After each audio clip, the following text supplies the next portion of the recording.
فقیر بادشاہ کے دربار میں جا نکلا نا تو کہا کہ بادشاہ یہ تخت و تاج کیا ہوتے ہیں، اس کی کوئی قیمت نہیں ہے۔ تو بادشاہ ہنس کے کہنے لگا اس فقیر کو باہر نکالو، اسے کیا پتا ہے کہ تخت و تاج کیا ہوتے ہیں، اس کی لذت کیا ہوتی ہے۔ جب خدام کھڑے ہوتے ہیں، استقبال کر رہے ہوتے ہیں، جب تخت پہ بیٹھے اور ساری رعایا نیچے بیٹھی ہوتی ہے، اس نے کہا نکالو فقیر کو، اس کو کیا پتا۔ بادشاہ ایک دن شکار کرنے گیا تو وہاں اس کا گھوڑا جو ہے وہ سرکش ہو گیا اور ایسی جگہ پہ لے گیا کہ جہاں نہ پانی تھا اور نہ کوئی اور چیز۔ بادشاہ وہاں ہانپ رہا ہے کہ وہی فقیر مشکیزہ ڈالے ہوئے گزرا اور آواز دے رہا ہے پانی لے لو، پانی لے لو۔ بادشاہ کی تو موت واقع ہونے والی تھی، آخری ہچکیاں تھی، تو اس نے آواز دی پانی۔ تو اس فقیر نے کہا کہ ہاں تمہارے پاس ہے کوئی قیمت پانی دینے کی؟ اس نے کہا میں بادشاہ ہوں اس ملک کا۔ اس نے کہا ہوتے ہوگے، مجھے غرض نہیں ہے، میں تو بیچتا ہوں پانی۔ اس نے کہا بابا میں بادشاہ ہوں، جو مانگو گے میں دوں گا، مجھے پانی دو، میں مر رہا ہوں۔ اس فقیر نے کہا آدھی حکومت لگے گی۔ اس نے کہا آدھی لے لینا، مجھے پانی تو دو، کیونکہ مر گیا تو ساری جائے گی۔ اس نے پانی کا گھونٹ دیا، پیاس کی شدت تھی، جب پانی کا کٹورا اس نے منہ سے لگایا تو پانی حلق میں اٹک گیا۔ اب پھر دوبارہ مصیبت بن گئی تو اس فقیر نے کہا کہ میں حکیم بھی ہوں، اگر کہو تو تمہارا علاج کر دوں۔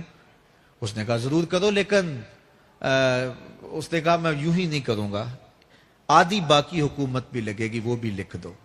اس نے چمڑے کے اوپر لکھوا لیا، ساری حکومت لکھوا لی اور اس نے اس کا علاج کیا فوری۔ جو اس کے پاس ٹوٹکا ٹونا تھا تو اس کا پانی حلق سے نیچے اتر گیا۔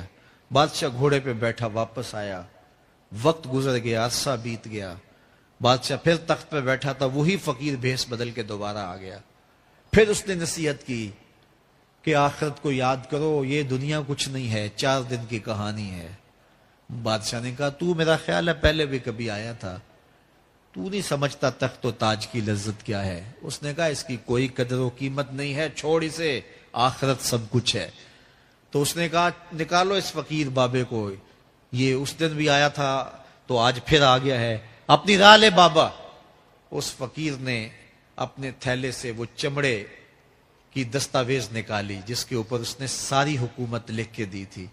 اس نے کہا بادشاہ یہ ہے تیری حکومت کی قیمت، صرف 2 گھونٹ پانی، جس پر تو نازاں ہے، جس پر تجھے فخر ہے، تو قبل اس سے سورج مغرب سے طلوع ہو جائے، توبہ کا دروازہ بند ہو جائے، سانسیں اٹک کے حلق تک آ جائیں اور ہماری زندگی کا دفتر سمیٹ دیا جائے، اور پھر پچھتائیں ہائے جو چند لمحے ضائع کیے، ہائے جو زندگی برباد کی وہ کیوں برباد کی۔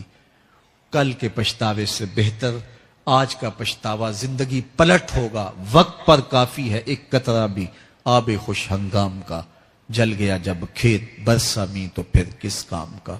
آئیے میں اور آپ اپنی زندگی کو مالک کی چوکھٹ پہ، مالک کی دہلیز پہ لے جائیں، اس کے حضور سچی توبہ کریں، رجوع لائیں، اپنے گناہوں سے معافی مانگیں، وہ کریم ایک آنسو سے سارے گناہ معاف کر دے گا۔ اپنی آخرت کی تیاری کریں، کاروبار دنیا بھی کریں، لیکن اصل ہماری زندگی آخرت کی زندگی ہے۔